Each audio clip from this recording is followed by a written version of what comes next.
Mexico is deciding that as of June this year, they are no longer going to be importing any sort of biotech corn from the United States, which is a massive problem. $1 billion of soy exports. So we've got farmers, cattle ranchers, and guess what now?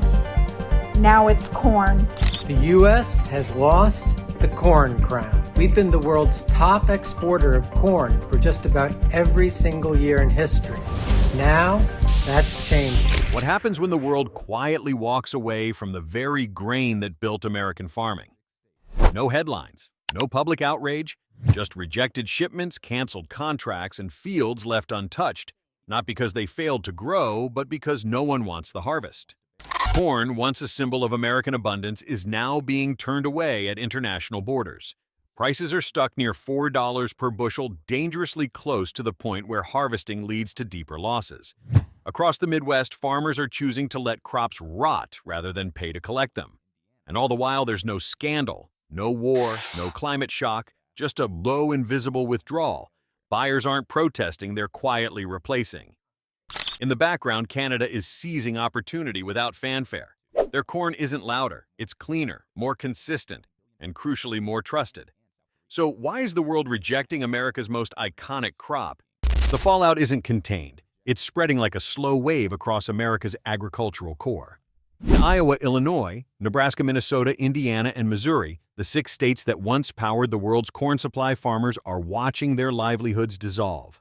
Corn shipments are being turned away at international borders. Buyers no longer call. Contracts that once guaranteed income for years are vanishing overnight. At $4 per bushel, farmers are losing money just to bring in the crop. The average loss now hovers around $160 per acre. In response, many aren't even harvesting. Why would they? Every gallon of fuel, every hour of labor, every machine switched on just adds to the red ink.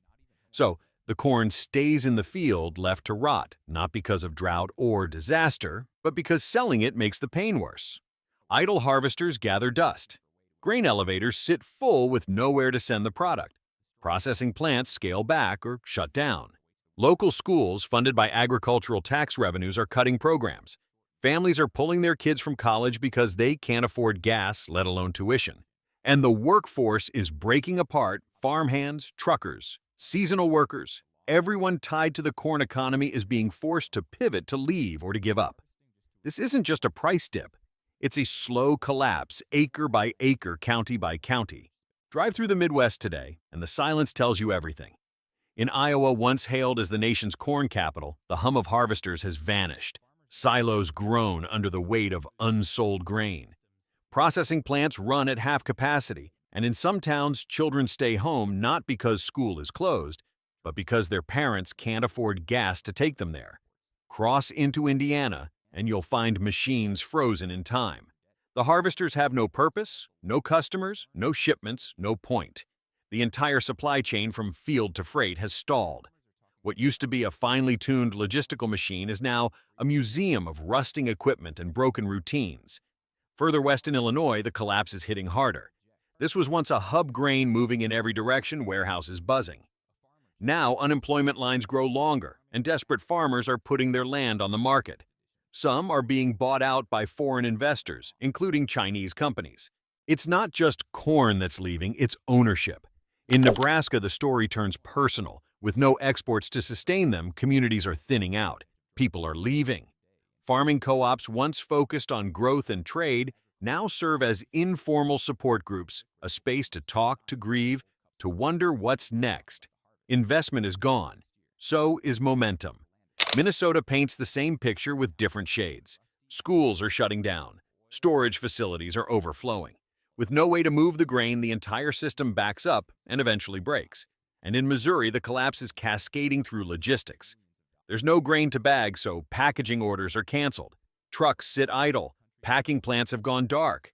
Diesel consumption has dropped by 25%, dragging down road freight businesses that once served as lifelines for rural economies. These aren't isolated tragedies.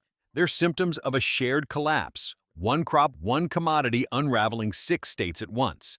Not with a bang, but with the slow suffocation of silence, stagnation, and surrender. This isn't about how much corn America grows, or even how good it is. The problem is deeper and more damaging. Buyers no longer trust the system behind the grain. Years of trade shocks have taken their toll. Sudden tariffs, political interference, shifting safety standards. One year it's allowed, the next it's banned. And behind it all, lingering concerns over chemical residues like glyphosate make each shipment feel like a risk. America is no longer seen as a stable partner. Deals don't feel secure. Buyers hesitate not because the corn is bad, but because they don't know what rules will change next. And in global trade, once trust is broken, business moves on quietly but permanently. While the U.S. struggled with trade wars and political uncertainty, Canada was building trust quietly but relentlessly. It's corn non-GMO, glyphosate-free, every shipment tested and traceable, contracts long-term locked in for 3 to 5 years. Buyers don't get excuses, they get consistency. And here's the question no one in Washington seems to ask. What happens when the world realizes it no longer needs American corn because Canada delivers better faster and with fewer surprises? In 2023, Canada's grain and agri-food exports hit 965 billion CAD, rising 1.4% even as global markets slowed. It didn't happen by chance. Free trade deals with South Korea, Japan, and Germany now bring in billions. Just the Canada-Korea Free Trade Agreement alone is set to boost exports to South Korea by 32%, worth nearly $1.7 billion. This isn't just smart farming, it's smart policy. The Canadian government backs its farmers with insurance, transparent quality control, modern tech, and strong trade teams. They don't pick fights, they don't politicize food. And in a world hungry for stability, that's what buyers are truly paying for. When corn collapses, it doesn't fall alone. The shock is rippling outward into livestock, seasonal jobs, rural schools, acre, and entire local economies. With grain contracts gone and corn prices unprofitable, feed mills are shutting down. That means feed costs are rising fast, and farmers unable to absorb the spike are being forced to sell off their livestock early, often at a loss. It's a chain reaction that doesn't stop at the farm gate. No contracts means no income. No income means mortgages go unpaid. Foreclosures across agricultural counties have surged by more than 30%, and the damage isn't just financial, it's generational. Because when families lose the land, they lose something deeper. The belief that farming is still a future worth building. In community after community, young people are walking away from the profession not in protest, but in quiet surrender. Food stamp applications have spiked in states like Iowa, Indiana, and Minnesota. Meanwhile, online marketplaces like Craigslist are flooded with secondhand tractors, combines, and tools, signs of a livelihood being dismantled piece by piece. This isn't just a corn problem. It's a system under stress. And in many places, that system is already breaking. For decades, the world looked to America to set the gold standard in agriculture. From its massive yields to its export dominance, the U.S. wasn't just a supplier, it was the model others tried to copy. Countries like Brazil, Australia, and much of the European Union studied the U.S. playbook, adopted its industrial farming methods, and even shaped trade policies to match. But somewhere along the way, the student became the competitor. Today, those very countries are no longer trying to follow America. They're quietly leaving it behind. And they're doing it by embracing the new global rulebook, cleaner supply chains, strict carbon requirements, transparent inspections, ease, and traceability from farm to fork. While America clings to outdated systems and politicized regulation, others have adapted quickly and with precision. It's no longer enough to produce high volumes. Buyers want predictability. They want environmental integrity. And above all, they want trust. And in this new marketplace, size doesn't guarantee leadership.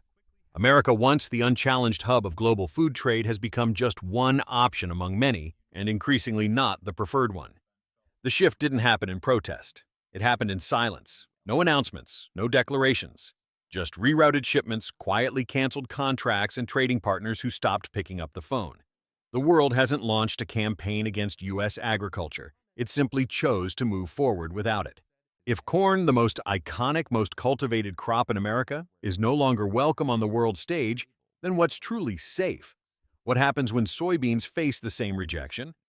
When dairy exports dry up, when international buyers start turning away from American beef, wheat, or poultry, not because of quality, but because the system behind them is no longer trusted. And more pressing still, what happens when farmers themselves stop believing?